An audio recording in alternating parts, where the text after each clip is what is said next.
বলতেছো মায়াবতীর বিষয়ে বলো। আমি একটা কথাই বলতে চাই। আচ্ছা। যে আমার একটা মায়াবতী ছিল।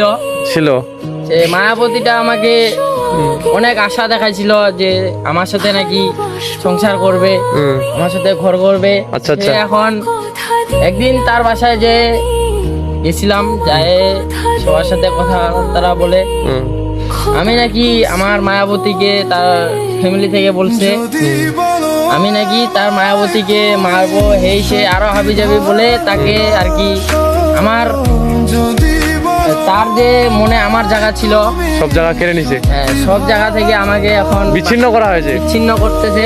আচ্ছা আচ্ছা, তারপর এখন সে বলতেছে যে সে বলতে যাচ্ছে যে সে নাকি আমার হবে না এখন, তাই আমি এখন অনেক কষ্টে বা দুঃখে আছি। তার জন্য আমি একটা কথা বলতে চাচ্ছি যে মায়াবতী